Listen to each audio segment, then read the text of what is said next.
أعوذ بالله من الشيطان الرجيم بسم الله الرحمن الرحيم ومن آیاته اور اس کی نشانیوں میں سے ہے یریکم البرق دکھلاتا ہے تمہیں بجلی خوفا و طمعا خوف کے ساتھ اور لالچ کے ساتھ وَيُنَزِّلُ اور نازل کرتا ہے مِنَ السَّمَاءِ مَاءً آسمان سے پانی فَيُحْيِي بِهِ الْأَرْضَ پھر زندہ کرتا ہے اس کے ساتھ زمین کو بعد موتها اس کے مر جانے کے بعد ان فی ذلک لآیات اس میں البتہ بہت سی نشانیاں ہیں لقوم یعقلون ان لوگوں کے لیے جو عقل رکھتے ہیں. تو اللہ کی نشانیوں میں سے ہی یہ چیز بھی ہے کہ جب بارش برسنے لگتی ہے تو اس سے پہلے بجلی گرجتی ہے آسمان پر. جب آسمان پر بجلی کی چمک ہوتی ہے تو لوگوں کی کیفیت دونوں طرح سے ہوتی ہے، خوف بھی ہوتا ہے اور لالچ بھی ہوتا ہے. خوف اس بات کا ہوتا ہے کہ کہیں یہ بجلی کسی انسان پر نہ گر جائے، جانوروں پر نہ گر جائے، فصلوں پر نہ گر جائے. سب کو معلوم ہے کہ جب بجلی گرتی ہے بھلے وہ انسان ہوں، جانور ہوں، مکان ہوں، فصل ہو، وہ ختم ہو جاتا ہے. اور کئی دفعہ اس کے مظاہر دیکھنے میں بھی آتے ہیں، نقصان ہو جاتا ہے. تو اس بات کا خوف ہوتا ہے کہ کہیں یہ بجلی کسی جگہ پر گر نہ جائے، انسان کو اس بات کا خوف ہوتا ہے. وَطَمَعَ اور لالچ بھی ہوتا ہے، شکر بھی کرتا ہے کہ موسم اچھا ہو گیا ہے اور اب فصلوں کو ضرورت تھی، زمین کو ضرورت تھی، اب بارش برسے گی تو ہم فصل کاشت کرنے کے قابل ہوں گے، ہل چلانے کے قابل ہوں گے، اس بات کی بھی طمع ہوتی ہے. اس کے ساتھ ساتھ ایک طرح کا اور بھی خوف ہوتا ہے کہ بارش ضرورت سے زائد نہ برس جائے. بارش اگر ضرورت سے زائد بھی برسے گی تب بھی وہ نقصان دہ ہے، سیلاب کا خطرہ ہے. اور اگر فصل تیار ہونے کے قریب ہے اس وقت اس کو ہلکا پھلکا پانی چاہیے، اگر اس وقت اس کو زیادہ پانی دے دیا جائے تو فصل مر جاتی ہے. اس بات کا بھی خوف ہوتا ہے. وَيُنَزِّلُ مِنَ السَّمَاءِ مَاءً اور وہی وہ ذات ہے جو نازل کرتی ہے آسمان سے پانی کو فَيُحْيِي بِهِ الْأَرْضَ بَعْدَ مَوْتِهَا پھر وہ ذات اس پانی کو مردہ زمین کے زندہ ہونے کا سبب بنا دیتی ہے. پھر وہ زندہ کرتے ہیں اس پانی کے سبب سے زمین کو بعد موتها اس کے مرنے کے بعد. زمین کی موت کیا ہے کہ وہ کوئی فصل بھی نہ اگا سکے، وہ زمین کی موت ہے. اور جب بارش برستی ہے اس کو وہ پھر ہل چلاتے ہیں، پھر بیج ڈالتے ہیں، پھر بارش برستی ہے تو بیج جو ہے وہ ہرا ہو جاتا ہے اور پھر دوبارہ فصل جو ہے وہ تیار ہونا شروع ہو جاتی ہے. ان فی ذلک لآیات اس میں البتہ بہت سی نشانیاں ہیں، بہت سی اقسام کی نشانیاں ہیں لقوم یعقلون ان لوگوں کے لیے جو عقل رکھتے ہیں. دیکھیں کہ انسان کو اللہ تعالیٰ نے دنیا کے اندر بھیجا، اپنے احکامات دیے ہیں. احکامات دینے کے ساتھ ساتھ اللہ نے جہنم کا خوف بھی دلایا ہے اور جنت کی طمع بھی دلائی ہے. تو یہی جو خوف اور طمع کی بات کی جا رہی ہے، یہی خوف اور طمع انسان کو آخرت کے بارے میں بھی ہونا چاہیے کہ اگر اللہ کی طرف سے یہ فیصلہ ہو کہ اس شخص کو جنت میں بھیج دیا جائے گا تو انسان کو طمع اور لالچ یہی ہونی چاہیے کہ وہ جنت میں جانے والا شخص میں ہوں، اور اگر کوئی فیصلہ ہو کہ ایک شخص جہنم میں جائے گا تو وہ آدمی کو خوف ہونا چاہیے کہ کہیں وہ میں نہ ہوں۔ تو انسان کے اعمال کو اللہ نے خوف اور طمع کے درمیان رکھا ہے۔ وَيُنَزِّلُ مِنَ السَّمَاءِ مَاءً، اور رہی یہ بات کہ تمہیں مرنے کے بعد دوبارہ کیسے زندہ کریں گے، تو اس کی مثال یہ زمین سے لے لو کہ مردہ زمین کو اللہ تعالیٰ دوبارہ زندہ کر دیتے ہیں۔ تو عقل رکھنے والوں کے لیے اس میں نشانیاں ہیں کہ انسان کا اللہ کے لیے پیدا کرنا کوئی مشکل نہیں ہے۔ مردہ زمین ہے، 6 سال تک پڑی ہے، 6 سال تک پڑی ہے، جب تک اللہ کا امر اور حکم نہیں ہے وہ زمین جو وہ فصل کاشت نہیں کر سکتی۔ اللہ کا امر اور حکم ہوا تو ہلکا سا ہل چلایا، بیج ڈالا، دوبارہ زندہ ہو گئی۔ اس میں اللہ نے عقل والوں کے لیے بڑی نشانیاں رکھی۔ وَمِنْ آیَاتِهِ، اور اسی کی نشانیوں میں سے ہے أَن تَقُومَ السَّمَاءُ وَالْأَرْضُ، کہ کھڑے ہیں آسمان اور زمین، بِأَمْرِهِ، اسی کے حکم کے ساتھ۔ یہ زمین اور آسمان کا جتنا نظام ہے یہ سارا کا سارا اللہ کے امر سے قائم ہے۔ ثم اذا دعاکم دعوة، ثم پھر،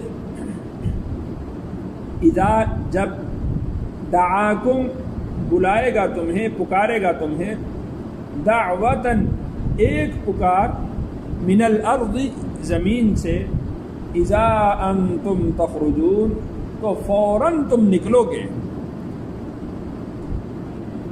پیچھے 2-3 آیات قبل اللہ نے ارشاد فرمایا تھا کہ وَمِنْ آیَاتِهِ خَلْقُ السَّمَاوَاتِ وَالْأَرْضِ، اس کی نشانیوں میں سے ہے زمین اور آسمان کا پیدا کرنا۔ یہاں پر ارشاد فرمایا وَمِنْ آیَاتِهِ أَن تَقُومَ السَّمَاءُ وَالْأَرْضُ بِأَمْرِهِ، کہ زمین اور آسمان کا قائم ہونا، یعنی پیدا بھی اللہ نے کیا ہے اور ان کو قائم اور دوام بھی اللہ نے بخشا ہے۔ نہ پیدا کرنا کسی کے اختیار اور قدرت میں تھا اور نہ ان کو باقی رکھنا کسی کے اختیار اور قدرت میں ہے سوائے ایک اللہ کے۔ اللہ نے ارشاد فرمایا جہاں پر بات سمجھ لو تو انسان کے لیے یہ ذرا آسان ہے کہ اللہ نے یہ سب نظام پیدا کیا ہے اور انسان کو ماریں گے اور اللہ تعالیٰ دوبارہ انسان کو زندہ کریں گے اور پھر سب حساب ہوگا، ورنہ ایسا نہیں ہے کہ تم انکار کرو گے تو قیامت کے دن اٹھائی نہیں جاؤ گے۔ اللہ ارشاد فرماتے ہیں ثم اذا دعاکم دعوتاً،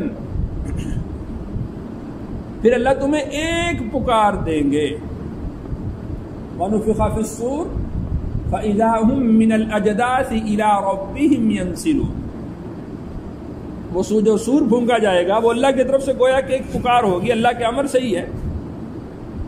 پھر کیا ہوگا؟ قبروں سے اپنے سروں سے مٹی کو جھاڑتے ہوئے تم سب کے سب اٹھو گے، یعنی تمہارے انکار کرنے کی وجہ سے اللہ کے فیصلے تبدیل نہیں ہوں گے۔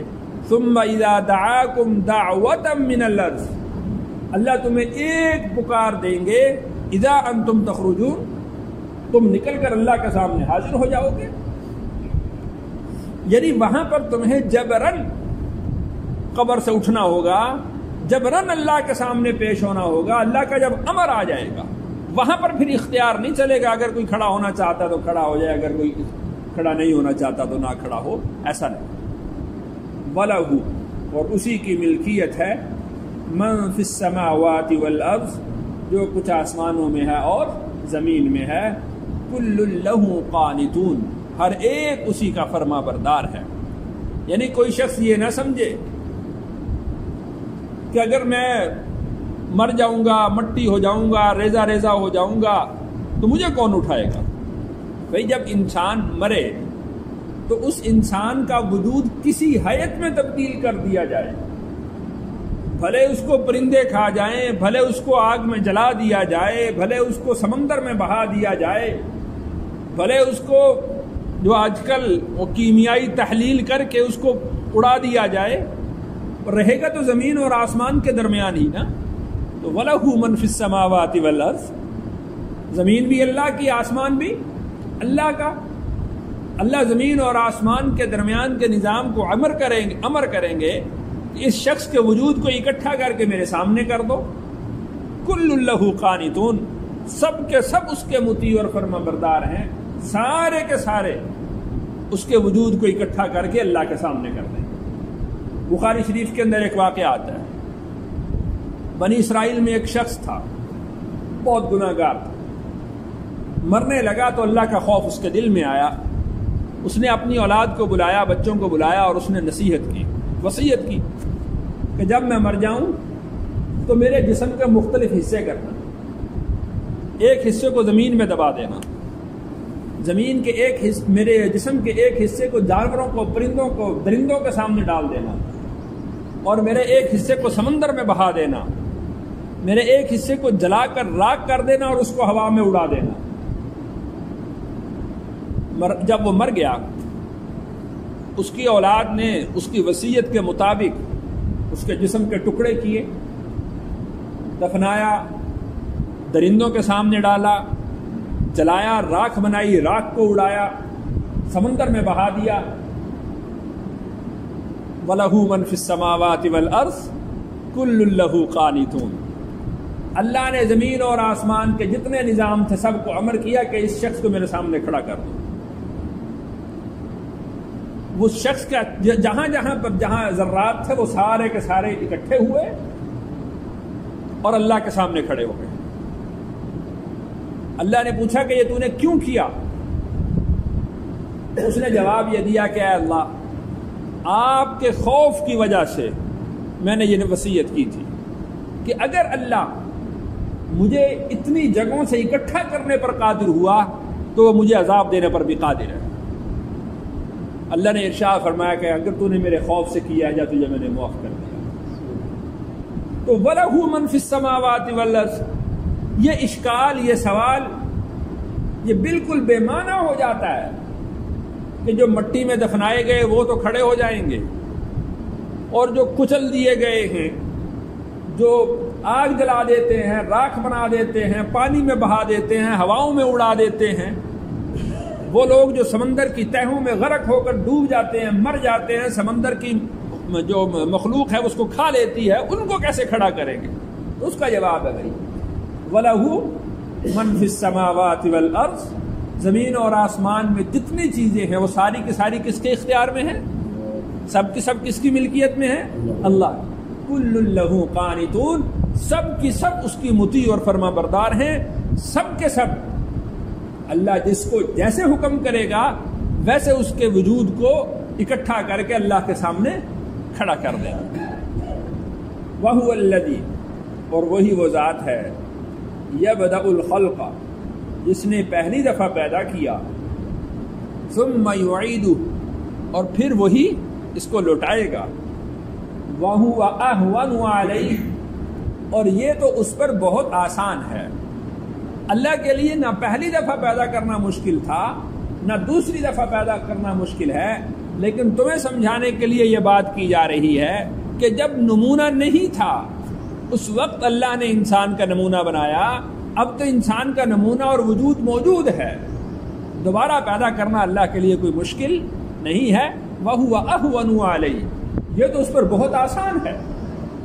وَلَهُ الْمَثَلُ الْأَعْلَى فِي السَّمَاوَاتِ وَالْأَرْضِ، اور اس کے لیے اچھی صفات ہیں آسمانوں میں اور زمین میں. اب دیکھیں کہ جتنی مخلوقات ہیں ان تمام مخلوقات میں جتنے اچھے اوصاف ہیں وہ سارے کے سارے اللہ کے اوصاف کا پرتو ہے، اللہ کے اوصاف کی جھلک ہے. اب مثال کے طور پر نہ کھاتے ہیں نہ پیتے ہیں اللہ کی ذات، اللہ نے اس کا تھوڑا سا نمونہ وہ فرشتوں میں رکھ دیا ہے. فرشتے نہ کھاتے ہیں نہ پیتے، وہ معاذ اللہ کا ذکر کرتے ہیں. اللہ کی ذات میں مذکر اور مؤنث کا تصور بھی نہیں ہے، اللہ نے یہ تھوڑا سا وصف فرشتوں میں رکھ دیا ہے. فرشتے نہ مذکر ہوتے ہیں نہ مؤنث ہوتے ہیں.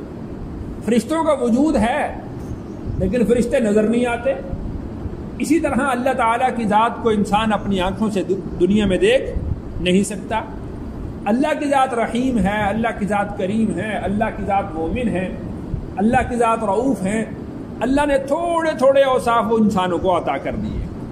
اپنے اوصاف میں سے کچھ اوصاف اللہ نے اپنے بندوں کو عطا کر دیے، لیکن یہ ان میں سے کوئی بھی مخلوقات میں سے کوئی بھی مخلوق یا مخلوقات میں سے کسی بھی مخلوق کا وصف وہ اللہ کی ذات کے ساتھ میل نہیں کھاتا، اللہ کی مثال نہیں بن سکتا۔ وَلَهُ الْمَثَلُ الْأَعْلَى فِي السَّمَاوَاتِ وَالْأَرْضِ، اس کے لیے تو بہت اعلیٰ اور صاف اچھی مثالیں موجود ہیں، اس کے اوصاف حمیدہ بہت اعلیٰ ہیں زمینوں میں اور آسمان میں۔ وَهُوَ الْعَزِيزُ الْحَكِيمُ، اور وہ زبردست ہے اور وہ حکمت والا ہے۔ اللہ تعالیٰ سے دعا ہے اللہ تعالیٰ مجھے اور آپ کو سمجھ